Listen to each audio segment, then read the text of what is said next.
Hello and welcome to Embedded. I am Elecia White. I am here with Christopher White, and we both want to say Happy New Year. Happy 20-something. 20. Lots of 20s. All the 20s. 2020, 2020. It's a big year. 2020. I'm trying to figure out if the sun would go out. But probably not. Probably not. It's just us today. And I figured we would mostly talk about non-work stuff. It's the sort of non-holiday, or wait a minute, it's sort of the non-work time holiday season. Non-work time holiday season. That sounds like you don't work in marketing. Happy non-work time holiday season. Well, we do have to get back to work soon, but Not that soon. Before then, we have things to play with. You worked yesterday. Well, yes, and I'll likely work today and tomorrow. You're failing at non-work time holiday season. Yes, but I haven't been working very hard, although I should be. Feeling guilty about it. Well, I think that's a mistake. So we're going to talk a little bit about our presents and about what we're doing outside work. And yeah, that was pretty much it. So I looked on Christopher's wish list on Amazon, and I saw many interesting things, drum books and musical instruments. And then I saw this thing, and it was super boring. It was a Patchbay, and the description was like, it connects one thing to another. And so, oh no, it connects many things to many other things. That's the exciting part. And so I got the most boring thing on his wish list, figuring that was the thing he wanted most. And then the day before Christmas, the 24th, Chris said, you know what I really need in my office? A Patchbay. And we were walking along, and I was like, what's that, honey? Mm-hmm. Knowing that it was already wrapped and under the tree. So what is a Patchbay? So I reorganized my office over the non-work holiday season. You really, really did. It looks great in here. Which before it was kind of a disaster. And it's a really big room. And I had enough space to have a place to work and then space for music stuff. But it was arranged such that every time, no matter where I was in the room, I felt like I was being encroached by piles of stuff.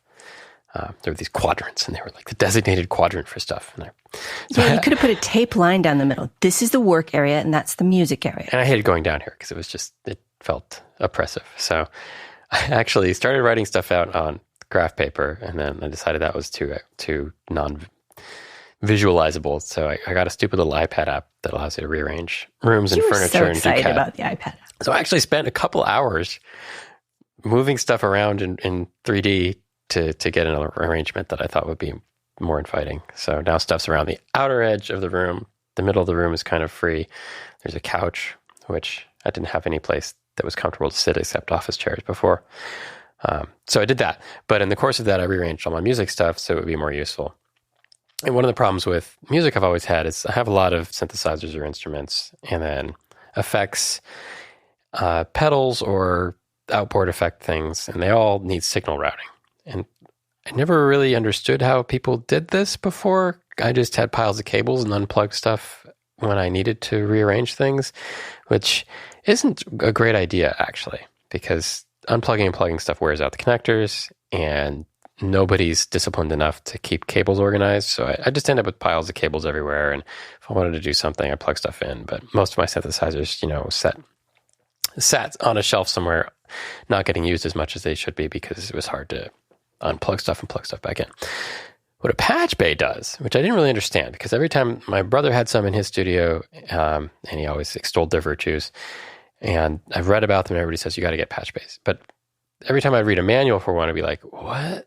I don't understand. This makes no sense, because it's got modes, half normal and through and non-normal, and there's these switches to do stuff. I finally gave up and tried to understand it, but the only way to understand it is try to actually use one. That was my mistake. I never tried to plan out my studio. But what it does is it allows you to keep all of your stuff plugged in.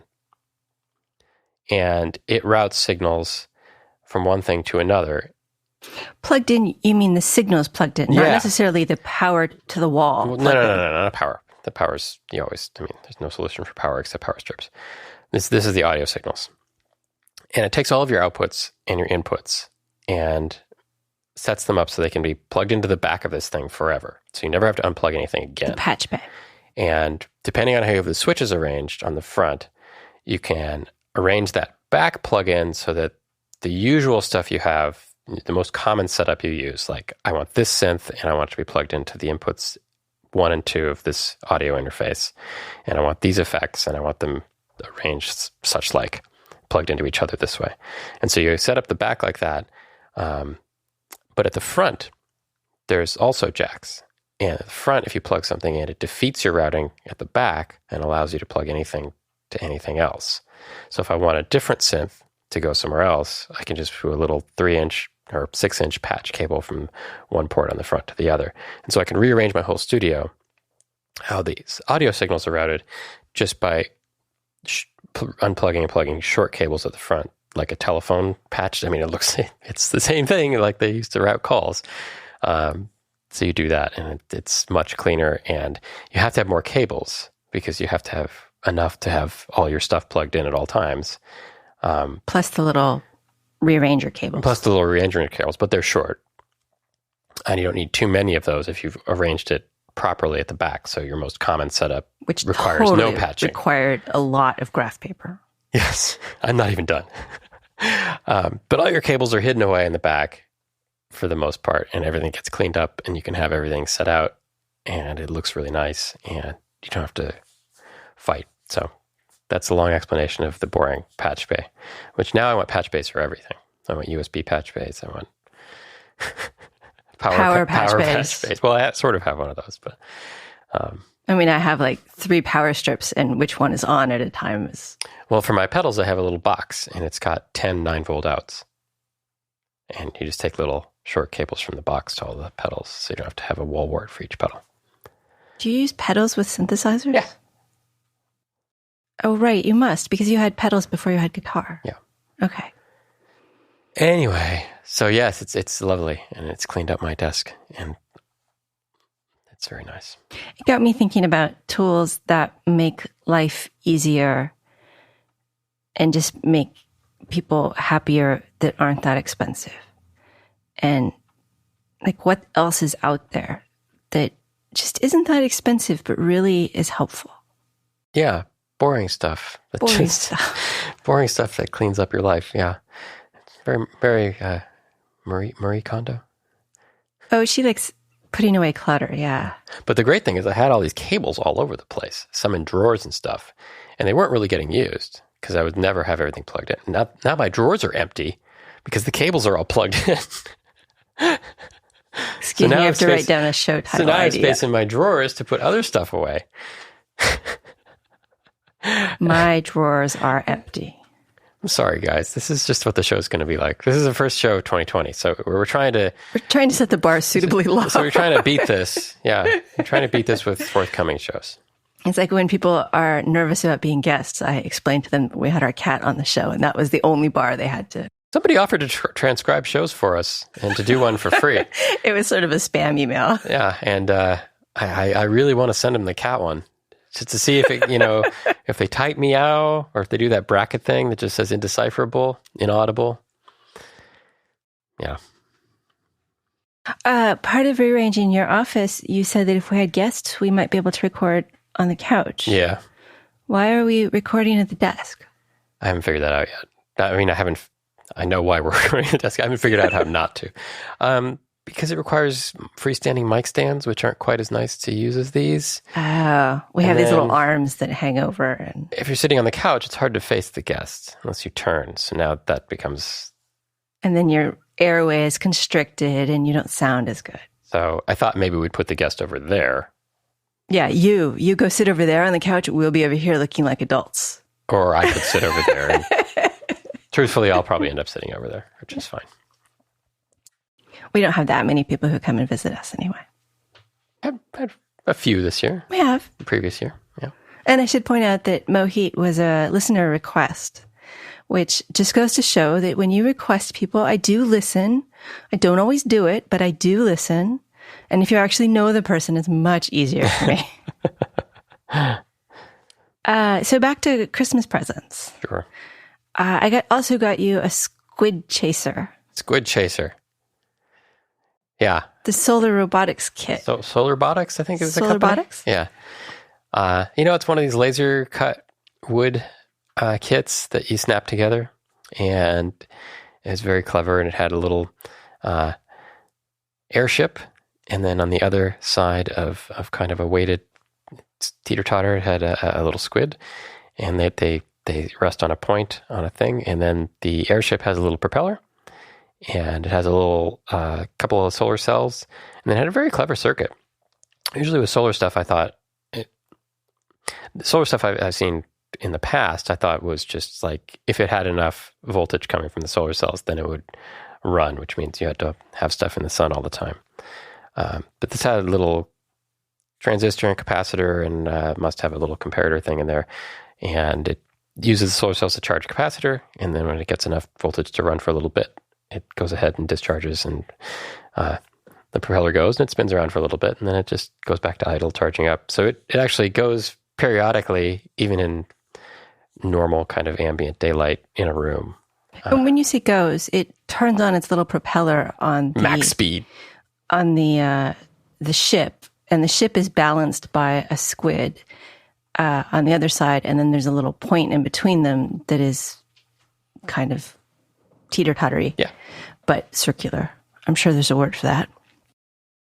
Balance point. I don't know. Balance point. And so the propeller goes, and the whole thing starts going, and then the light stops providing enough energy. Well, or the capacitors drain, and then it keeps spinning until at some point it gets enough solar power that it turns on its little if it's got propeller. Enough, if it's got enough, it's got low enough friction that it'll spin for quite a while, sometimes long enough to charge up, but often long. I mean, when it's in the sun. Yeah. But it was neat. It was fun to build. A little bit of soldering. There was a lot of the wood stuff. Yeah. It took you a little longer than I thought. Was it just because you were playing, or no? Was it there was a lot of parts, and the soldering had multiple steps where you had to test it. So they wanted you to assemble the electronics and test it before you mounted it in the actual sculpture thing, and that required. I finished soldering it at night, and there's no lights. Right. There's no lights anymore that emit enough light besides incandescence, which nobody has, that made it go. So I had to wait till morning. And then you have to, after you prove that it works, you have to desolder it to mount it to route the wires. So that took a little longer. That was the Solarbotics Squid Hunting CearouSol kit. And you got that from Evil Mad Scientist. Yeah, I did. There was another one that was cute. It was like I should actually look it up and not just say whatever it is my memory is. But I thought it had to do with the Eiffel Tower. Yeah, there was one that was it's on top of the Eiffel Tower, and then there's a airship, balloon style, balanced by the solar part, and it spins around the Eiffel Tower. Pretty cute. You almost got that one, but it was squids. Yeah, I know. I also got you a 555 kit from them. Yes, I haven't built that yet. No. What does it do? It's a 555, but it's in discrete components. Surface mount. Surface mount. So it's not as big as the giant one they have. It's like the medium one. It's about the size of a deck of cards. And you got me an origami print, sort of. I got you nothing technology related.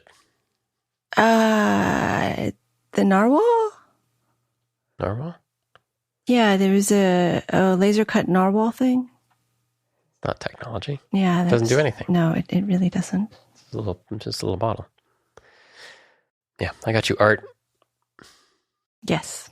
It's very cool. Where did you get that? Germany. Well, yes.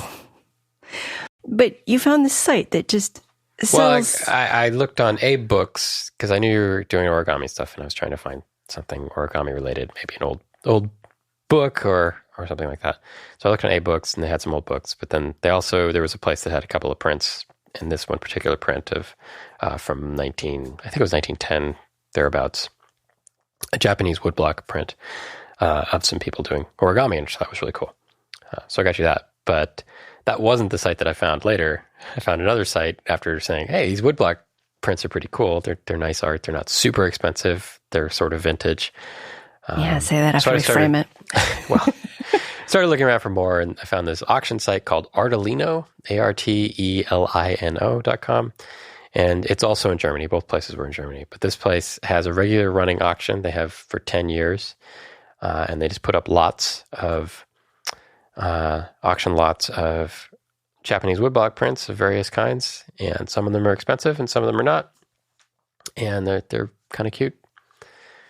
They're an easy way to get some very visually striking art that isn't super expensive and has some history to it. So, and I always forget when I think about Japanese art that the wood blocks, we see those, but they go way further than that. There are wood blocks that look very, very modern, and there are some that some of them are modern. Some of them are from the 60s and 70s and stuff. Yeah, but even the old ones can just because of the structure and blockiness and color use.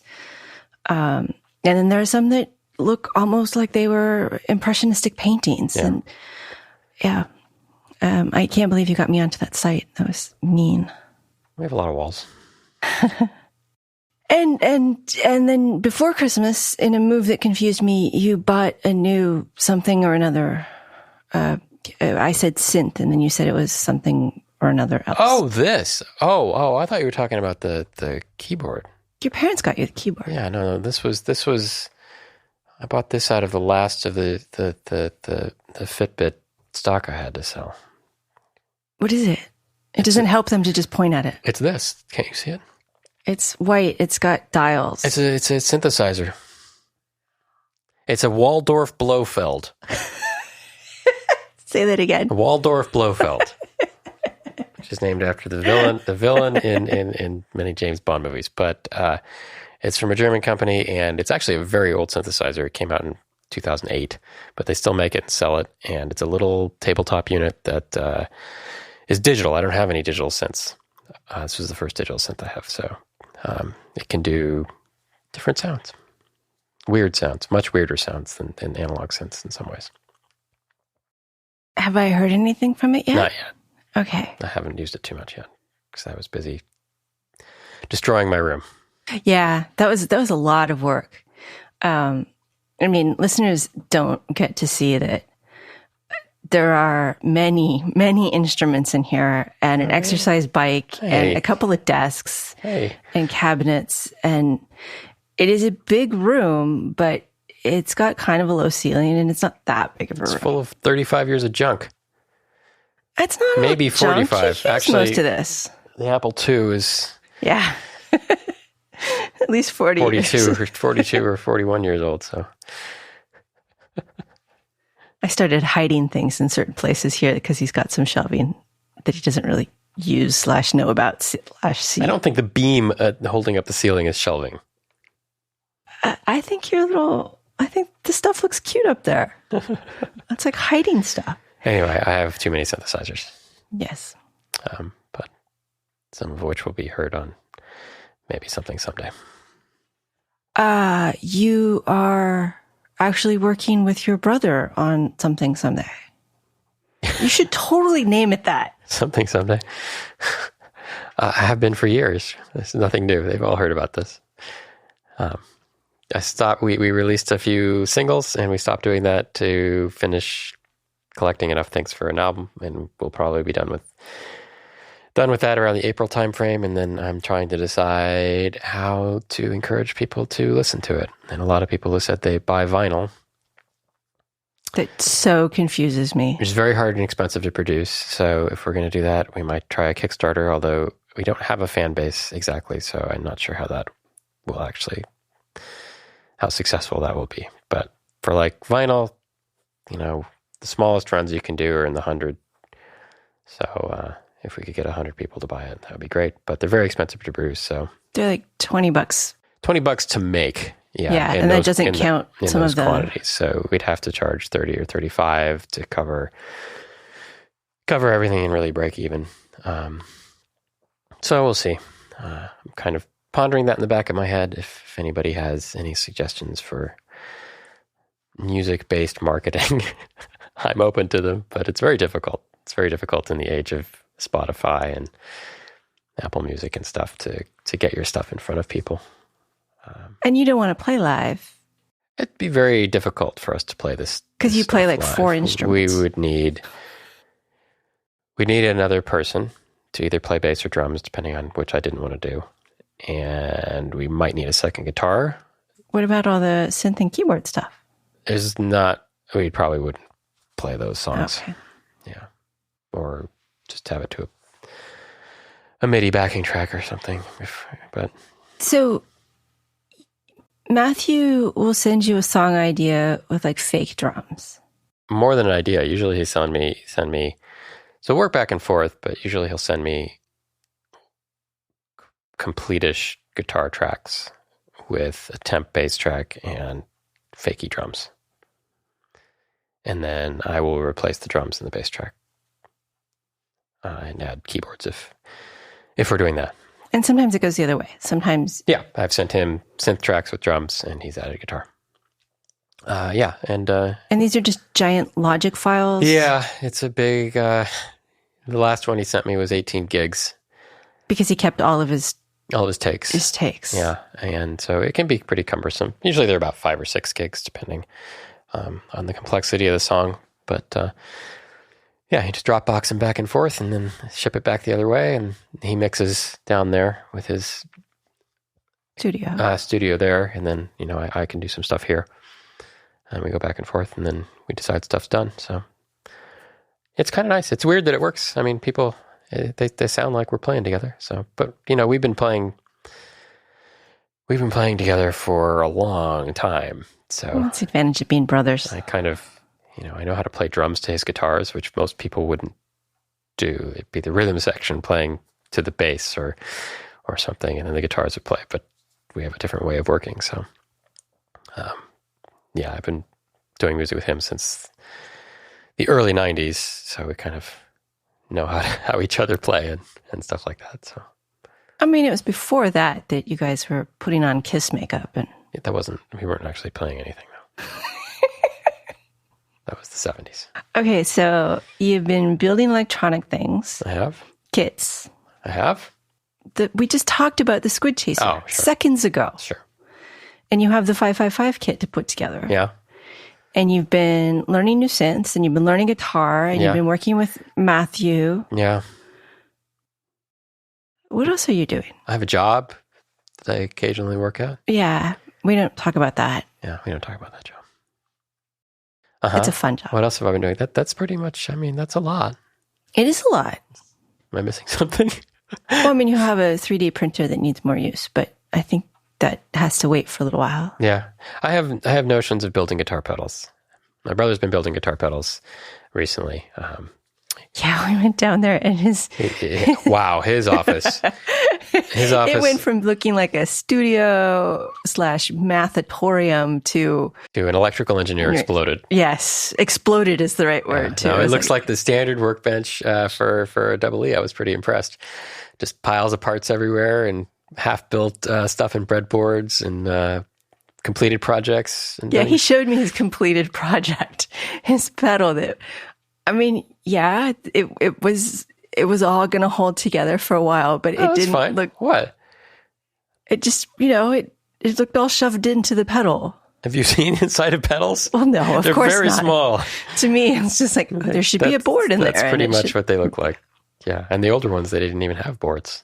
But yeah, I recognized the soldering iron and the DVM and all this stuff. There was some stuff on his desk that was kind of funny. Like there was a in-packaged Z80 microprocessor. Not like, but in its plastic bag. Yeah, it came from long ago. Another, an interrupt controller for it and some other stuff. There was enough parts there to build a creditable Z80 based computer in bags. I was like, what are you doing with this? These bags are from like 1981. But he's been building stuff from kits he's bought, and he's also been just finding schematics online and building pedals he wants. and it's not that hard. I mean, it's kind of cool because pedals can be very expensive, especially kind of the vintage ones. But you can just source parts for those and find the schematics online. And apart from the hard part is mounting them in something that's going to survive being used on a gig, with the good switches and being in a solid case. But you can get kind of generic cases, and you built one in a cigar box. That probably wouldn't work so well on a gig, but I think you may get to the point where you have enough cases and now you're just ripping things out. Maybe. But yeah, we've been talking about that for a little while. He's gotten into that, and I've thought about doing some of that and maybe taking something he's got that he would be interested in, and going through KiCad. I want to say KiCad. You can go with KiCad. It doesn't matter. KiCad? Both are fine. KiCad. And, making a board out of it. Some of them are pretty simple circuits, and it'd be a good starter project to get a board run gun going. And then, as he's been doing that, I've had some ideas of, okay, well, what if I wanted to build something? What would I build? And I have some ideas based on synthesizers. That's right. You said work was too much Python and you needed to do an embedded system. Well, this was going to be all analog, but that's a whole other thing. Yeah. But maybe do something digital in a pedal. That'd be fun too.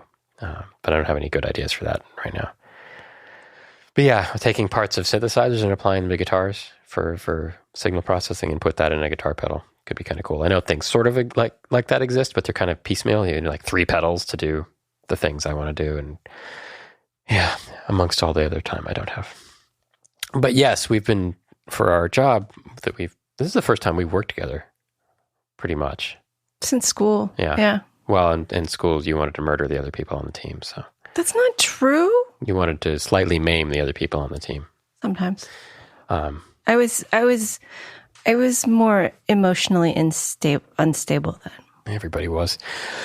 Yeah, but working together for the same client and doing kind of the same stuff, and it's all Python. And that Python is the most embedded thing we do.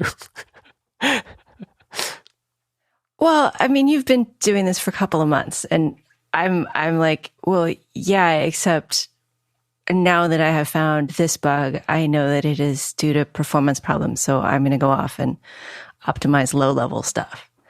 Low-level stuff on a Linux computer. Well, yeah, but I'll be playing with the GPU, so. That's not embedded. I know, but it's fun. It's really fun.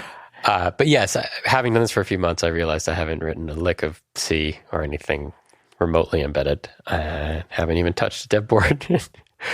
Haven't read a schematic. Well, and my last year at Fitbit, I was doing iOS. Yeah. So it's been even longer that I've done anything remotely embedded. So kind of decided in the last couple of weeks, I need a project to not let these skills totally atrophy. So I had some ideas for some MIDI things.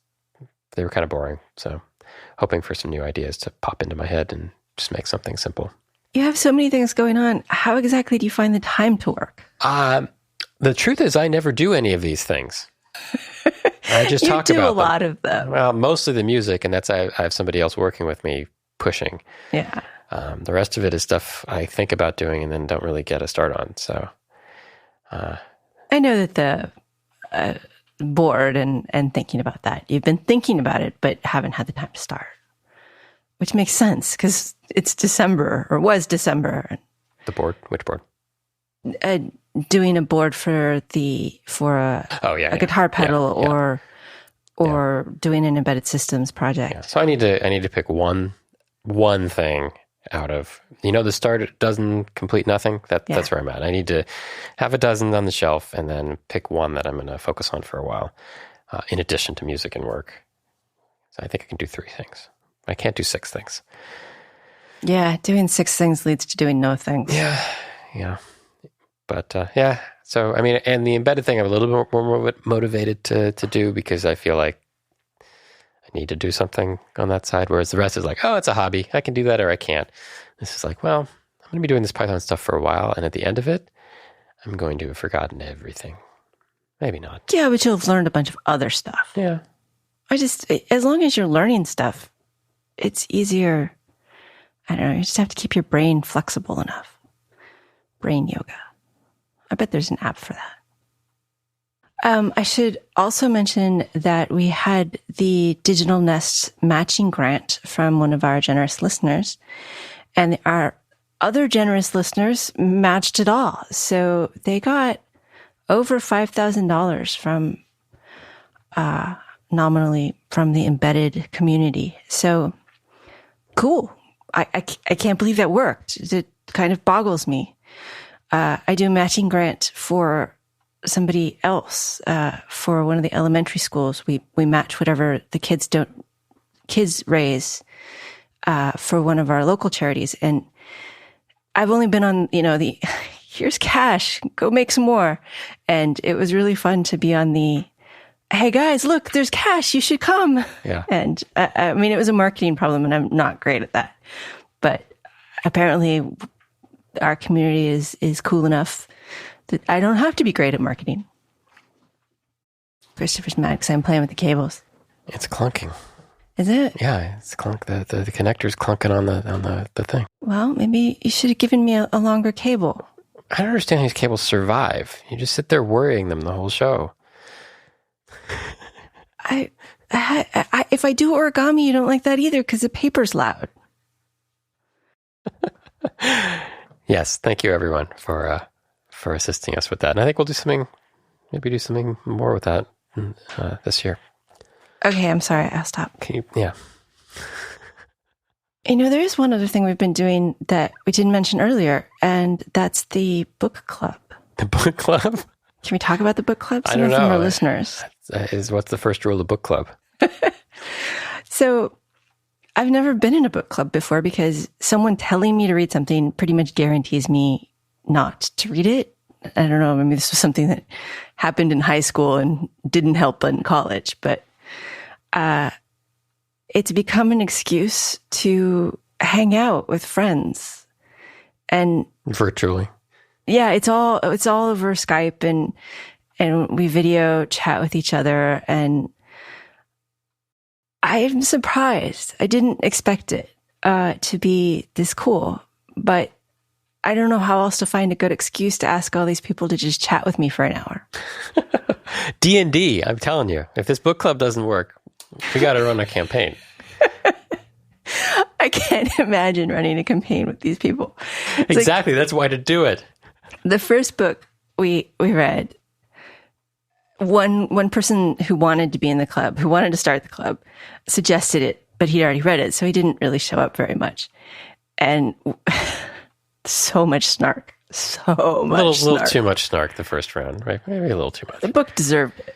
Yeah.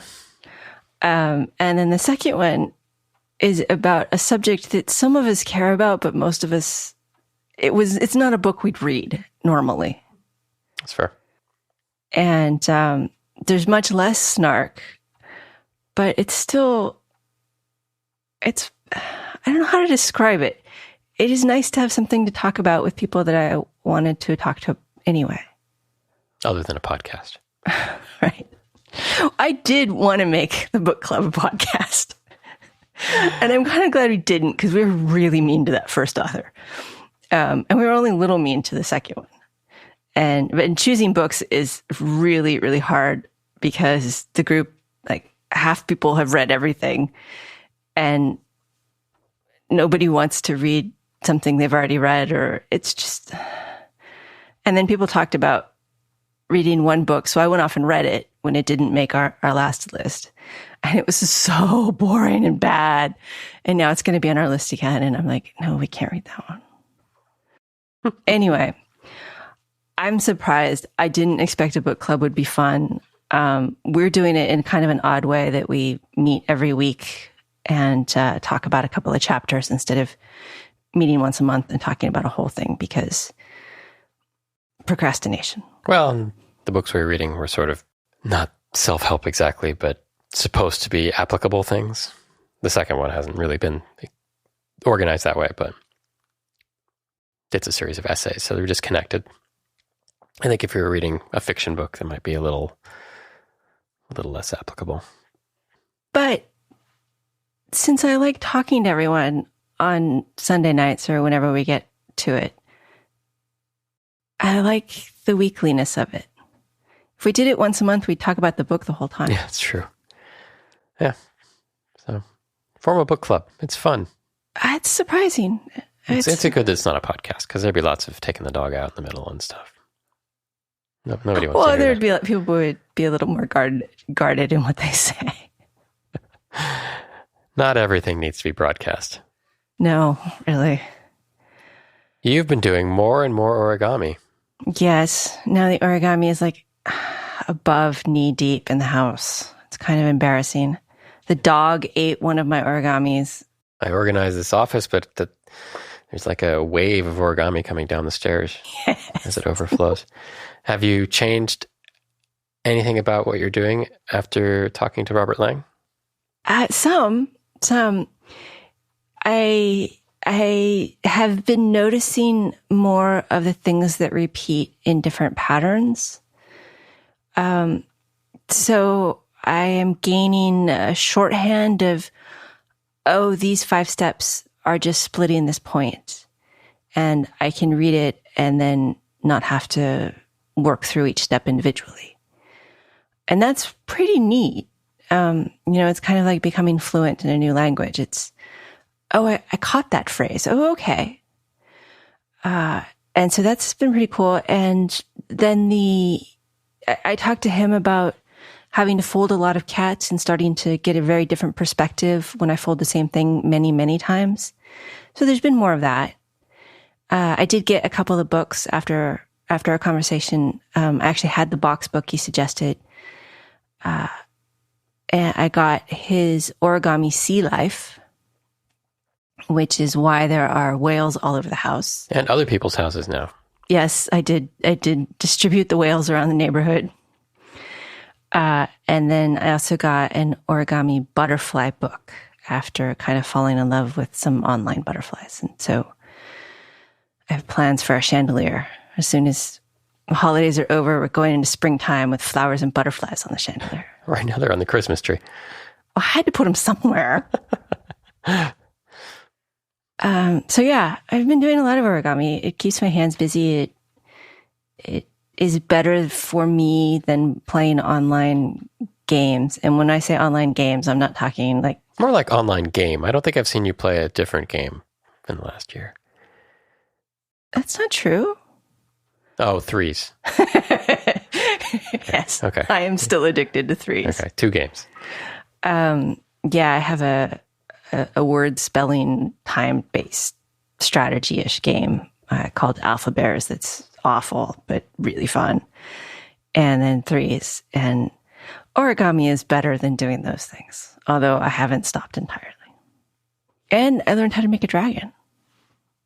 Everyone should know how to make a dragon. I took, when we saw one of our friends over the holidays, I took action models. So I took little things they could play with, fidget spinner-like things.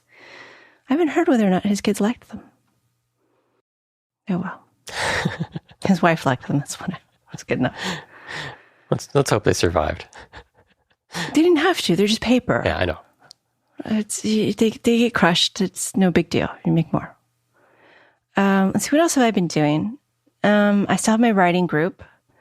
Book club and writing group. You have a reading group and a writing group. Oh, my goodness. And some days they're on the same day, and it's really confusing. Because I'm not that snarky in writing group. Although some of them did listen to the Amy Lucido, Emmy and the Key of Code podcast. And Marlene was just very excited about it and very happy about the book. And just, it was neat. It was neat to have my life cross over a little bit. Right.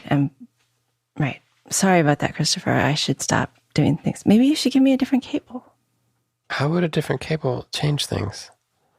If I could play with, I don't know. Maybe I should get a cable that's not attached to anything. Yeah. Don't play Cat's Cradle with your headphone cable. Anyway, yes, origami, writing. I do a lot of reading. And sometimes I garden, although Mostly it's about starting plants and then being afraid of them when they have filled up the greenhouse area. And now I should plant them outside, but because California, now is the time to plant. But yeah, I haven't. Even though it's pretty outside, I just don't want to go outside. I want to sit in the sunspot, read books.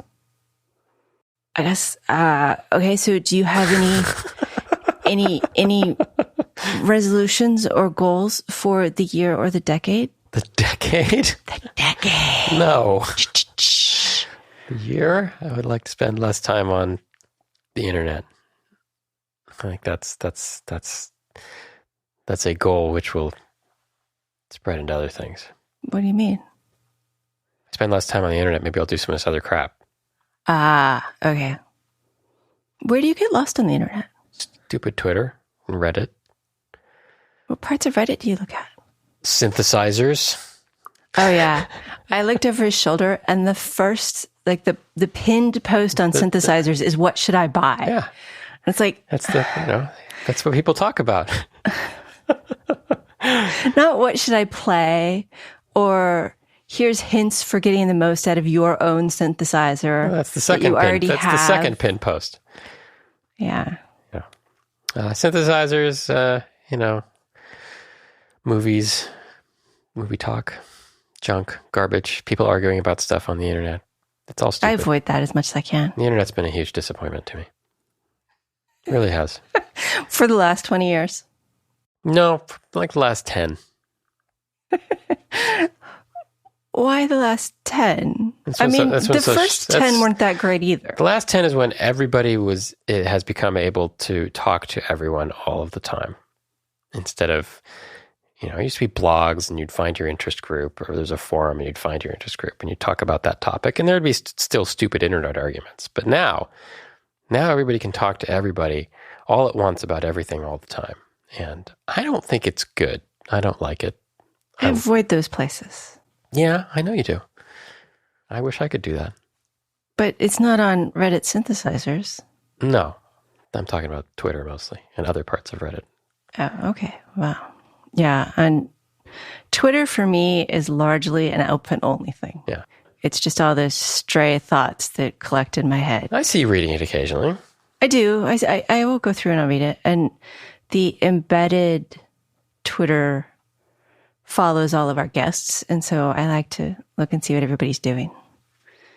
It's just the internet in the last 10 years took everybody's inside voice and made it everybody's outside voice. Yeah. Yeah.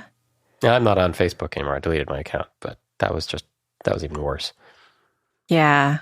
I didn't want to know that people that I love had those opinions. And, it's the medium too, because no matter which site you go to, the same kinds of things happen, like Facebook, Twitter, Nextdoor.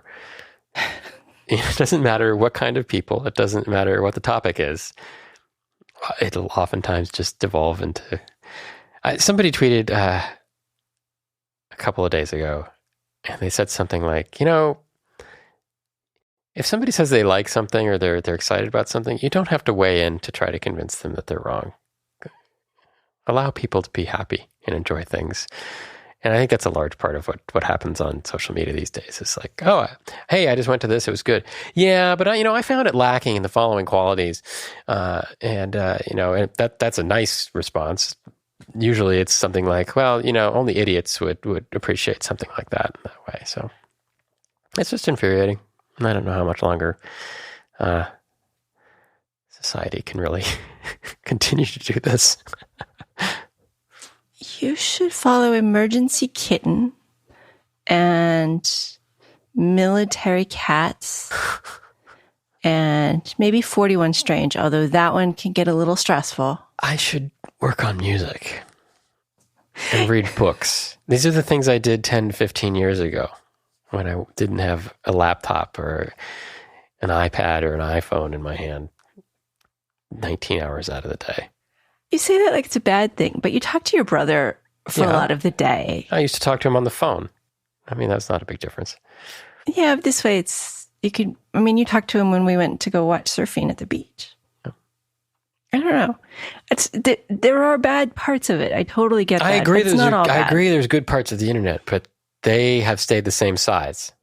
Well, the bad parts have gotten bigger. And you can stay in that little same size, but it's difficult for me. You do better with it, but I tend to get angrier about things. So, well, that's why I stay in my playground, because I don't want to get angry, and I get angry. I just don't need to know everybody's opinion all the time. And it's not that I'm saying everybody should shut up. It's that the medium drives everyone's opinions to me constantly. And I do the same thing. I have lots of opinions, and I post them on Twitter occasionally. We have a podcast. Where I'm, espousing my opinion right now straight into your ear holes.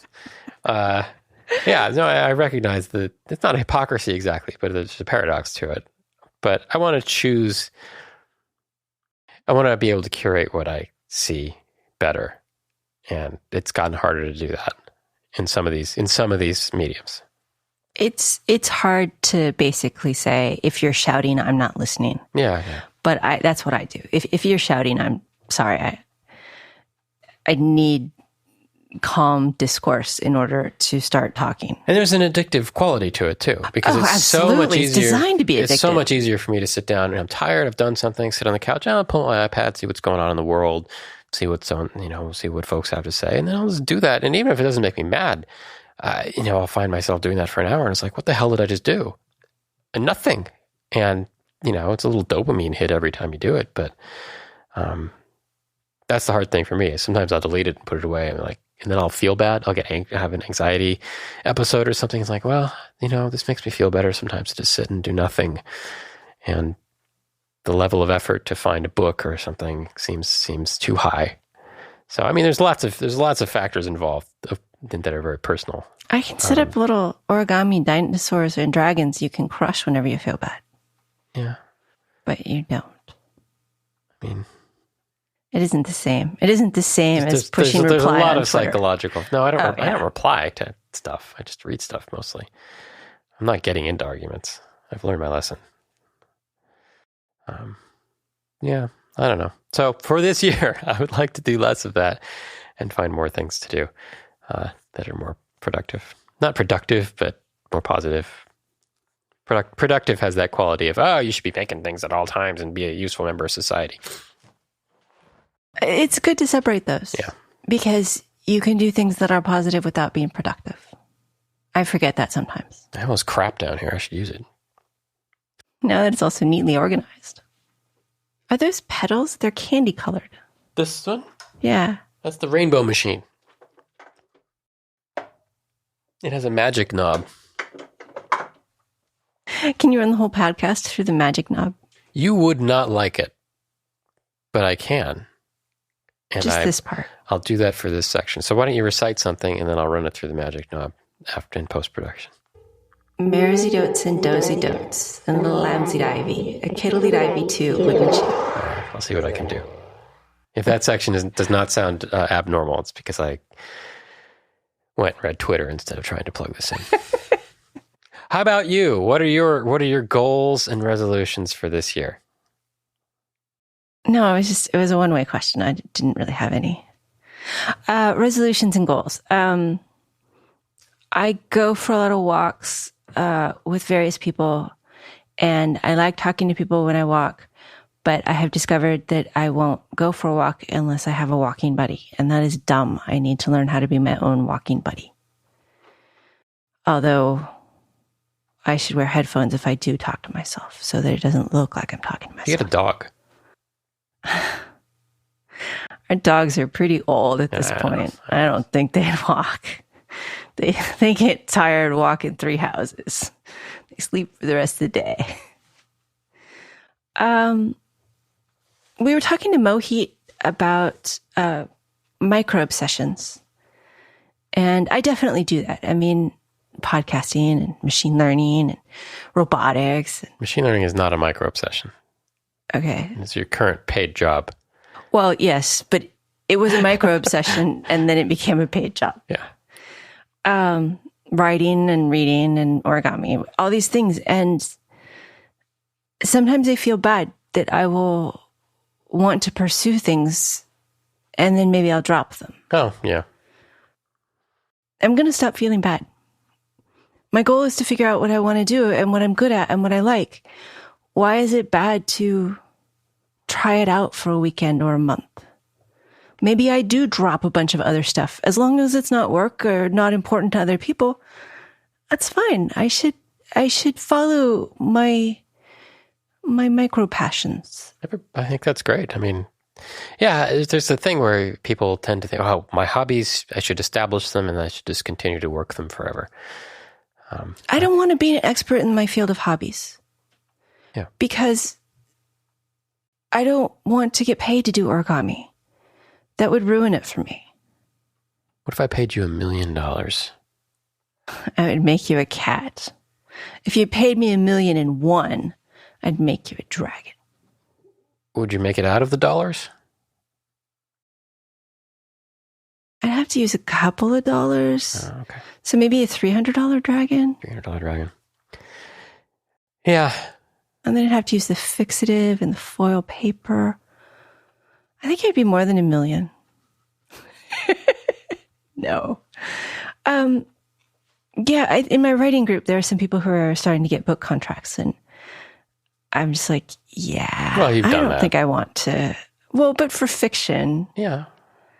I mean, the experience isn't going to be that much different in terms of the business side of it. Yeah. And I don't need to be an expert.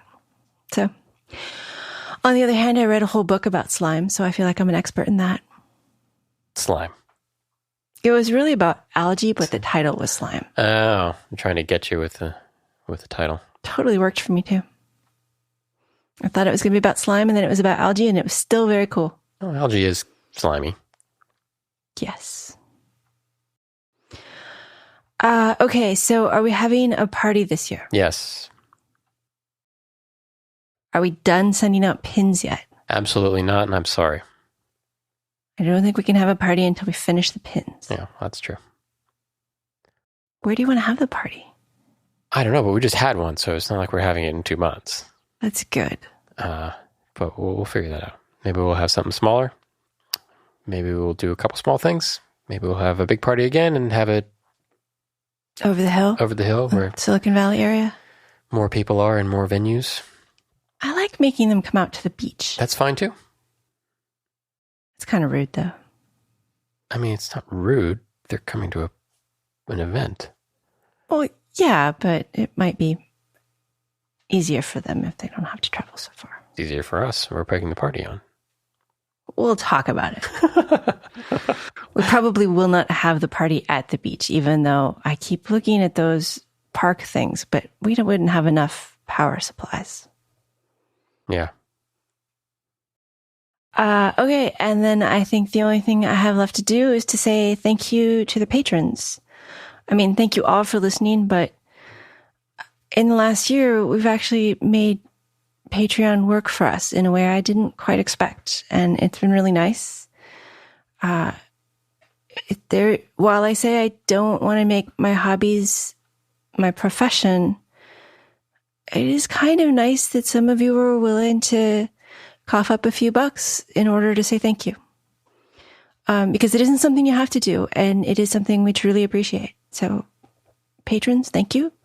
Thank you all for listening. If you want to suggest new guests for 2020 or beyond, send us an email, show@embedded.fm, or hit the contact link on embedded.fm. If you would like to say hello or to the very nice people who sent us New Year's messages, whatever you want. Oh. We'll be here. We'll read them. We may respond to them, but only after we've finished shipping pins. Okay, I'm done playing with the cord because I can't anymore. And now, some Winnie the Pooh. Do you have any other last thoughts, questions, goals? I do not. I think we've subjected the 5 remaining listeners who've made it this far through the episode to enough. Been the greatest episode. Sorry, everybody. But we are excited. I mean, I'm excited about 2020. Except for the one part I'm not excited about. Anyway. Chapter 3, in which Pooh and Piglet go hunting and nearly catch a woozle. The piglet lived in a very grand house in the middle of a beech tree, and the beech tree was in the middle of the forest, and the piglet lived in the middle of the house. Next to his house was a piece of broken board which had Trespassers W on it. When Christopher Robin asked Piglet what it meant, he said that it was his grandfather's name and had been in the family for a long time. Christopher Robin said you couldn't be called Trespassers W. And Piglet said, yes, you could, because his grandfather was. And it was short for Trespassers Will, which was short for Trespassers William. And his grandfather had had 2 names in case he lost one. Trespassers, after an uncle, and William, after Trespassers. I've got 2 names, said Christopher Robin carelessly. Well, there you are. That proves it, said Piglet. Embedded is an independently produced radio show that focuses on the many aspects of engineering. It is a production of Logical Elegance, an embedded software consulting company in California. If there are advertisements in the show, we did not put them there and do not receive money from them. At this time, our sponsors are Logical Elegance and listeners like you.